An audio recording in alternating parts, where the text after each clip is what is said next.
குளிர்காலங்கள்ல try ஃப்ரூட்ஸ நம்ம சாப்பிடுறதுனால, நம்முடைய உடம்ப வார்மா வச்சிருக்க முடியும். இது நம்மள்ல எத்தன பேருக்கு தெரியும்? ஆமாங்க. இந்த பதிவுல அத பத்தி தான் நாம தெரிஞ்சுக்க போறோம். ஹாய் ஹலோ ஃப்ரெண்ட்ஸ் வணக்கம் அண்ட் வெல்கம் டூ தேன் மிட்டாய் யூடியூப் சேனல். ட்ரை ஃப்ரூட்ஸ் அப்படின்னு சொல்லக்கூடிய உலர் பழங்கள் பொதுவாகவே வெப்பத்தை அதிகமா வச்சிருக்கும். இதுல ஏராளமான ஊட்டச்சத்துக்களும், குறைந்த கிளைசெமிக் குறியீடுகளும் இருக்கிறதுனால, உலர் பழங்கள நாம தவறாம சாப்பிடுறது உடலில் நீர் எடையை பராமரிக்கவும், இரத்த அழுத்தம் மற்றும் சர்க்கரை அளவை குறைக்கவும் உதவி செய்யுதுங்க.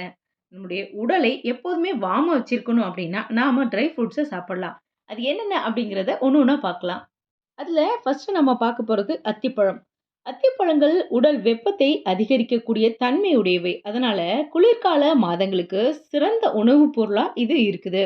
அத்திப்பழங்கள குளிர்காலத்துல குறைந்தபட்சம் 2 அல்லது 3 பழங்களா நாம சாப்பிட்டு வரும்பொழுது, உடம்புக்கு நல்ல கதகதப்ப கொடுக்கும் அப்படின்னு சொல்றாங்க. நம்முடைய உடல் வெப்பமடையணும் அப்படின்னு நினைக்கிறவங்க 3க்கு மேல எடுத்துக்காம, அளவோட 2 பழங்கள் சாப்பிட்டா போதுமானதா இருக்கும் அப்படின்னு சொல்லப்படுது. அடுத்ததா நாம பார்க்க போறது பாதாம். பாதாம் பருப்பும் நம்முடைய உடல் வெப்பநிலையை அதிகரிக்கக்கூடிய தன்மை கொண்டது தான். சாதாரணமாக நம்ம அத ஊற வச்சு தோல நீக்கிட்டு சாப்பிடுறது தான் வழக்கம். ஆனா, குளிர்காலத்துல ஊற வைக்காம சாப்பிட்டா தான், அதனுடைய வெப்பம் உடலுக்கு கிடைக்கும் அப்படின்னு சொல்றாங்க. ஊற வைக்கிறதுனால குளிர்ச்சி தன்மை அதிகரிக்க செய்யும். அதனால குளிர்காலத்துல மட்டும் பாதாம ஊற வைக்காம நாம அப்படியே சாப்பிடுறது நல்லது. அடுத்ததா நாம பார்க்க போறது உலர் திராட்சை. ட்ரை கிரேப்ஸ்ன்னு சொல்லக்கூடிய உலர் திராட்சை இது கருப்பு, பச்சை, பிரவுன் கலர்ல கிடைக்குது. இந்த 3 வகையான திராட்சையிலும் vitamin A, vitamin B, vitamin C, இரும்புச்சத்து, கால்சியம், பாஸ்பரஸ் ஆகிய சத்துக்கள் இருக்குதுங்க. நார்ச்சத்தும் 2.8 கிராம் அளவுக்கு இருக்கு. இது மலச்சிக்கலை போக்கும் தன்மை கொண்டது.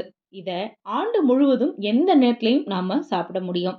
உடலுக்கு உடனடியா ஆற்றல் வழங்கக்கூடிய தன்மை கொண்டது இந்த ட்ரை கிரேப்ஸ். ஒட்டுமொத்த ஆரோக்கியத்தை மேம்படுத்தும் சக்தி கொண்டதா இது சொல்லப்படுது. அதனால இது சூப்பர் உணவா சொல்லப்படுதுங்க. அது மட்டும் இல்ல, இத பதப்படுத்த அதன் மீது தெளிக்கப்படும் மருந்துகளை போக்குவதற்காக நல்லா நம்ம தண்ணீரில வாஷ் பண்ணிட்டு கொஞ்ச நேரம் ஊற வச்சு கழுவி சாப்பிடுறது நல்லது. அடுத்ததா நம்ம பார்க்க போறது வால்நட். அக்ரூட் பருப்புகள் வெப்பமயமாதல் விளைவை கொண்டிருக்கிறதுனால, அத உடைச்சு அப்படியே நாம சாப்பிடுறது நம்ம உடம்ப வார்மா வச்சிருக்க ரொம்பவே ஹெல்ப் பண்ணுது. இதில் இருக்கக்கூடிய இரும்பு சத்து, கால்சியம் சத்து, தாமிரம் மற்றும் ஒமேகா 3 கொழுப்பு அமிலங்கள் அதிகமா இருக்கிறதுனால, ஒரு கம்ப்ளீட் ஊட்டச்சத்து நிறைந்த உணவுப் பொருளா இது பார்க்கப்படுது. அடுத்ததா நம்ம பார்க்கக்கூடிய ட்ரை ஃப்ரூட் வந்து பேரிச்சம்பழம். இதுல vitamin A, vitamin B, vitamin C ஆகிய சத்துக்கள் கொஞ்சம் கொஞ்சம் இருக்குதுங்க. அது மட்டும் இல்ல, இரும்பு சத்து, கால்சியம், பாஸ்பரஸ் போன்ற சத்துக்கள் ஏராளமா இருக்கு. இது இரத்த சோகையை போக்கும் தன்மை இருக்கு. இந்த பேரிச்சம்பழத்த நாம ட்ரை ஃப்ரூட்ஸ் கூட சேர்த்து குளிர்காலங்கள்ல எடுக்கும் பொழுது, நம்முடைய உடல் வார்மா இருக்கும் அப்படின்னு சொல்லப்படுது. ட்ரை ஃப்ரூட்ஸ் சாப்பிடுறது எப்போதுமே நமக்கு நல்லது அப்படின்னா கூட, இந்த குளிர்காலத்துல நமக்கு இன்னொரு பெனிஃபிட்டையும் கொடுக்குது. நம்முடைய உடம்பு கதகதப்பா இருக்க உதவி செய்யுது. ஏன்னா ஃப்ரெண்ட்ஸ், இந்த பதிவு உங்க எல்லாருக்கும் பிடிக்கும்னு நான் நம்புறேன். இந்த பதிவு உங்களுக்கு யூஸ்ஃபுல்லா இருந்துச்சுன்னா, உங்களுடைய கருத்துக்கள கமெண்ட்ல பதிவு பண்ணுங்க. அப்படியே ஒரு லைக் பண்ணுங்க, ஷேர் பண்ணுங்க. இதுவரைக்கும் நம்ம சேனல யாராவது சப்ஸ்கிரைப் பண்ணாம பார்த்துட்டு இருந்தீங்கன்னா, சப்ஸ்கிரைப் பண்ணுங்க. அப்பதான் இது போன்ற பயனுள்ள தகவல் உங்களுக்கு உடனுக்குடன் தெரியும்.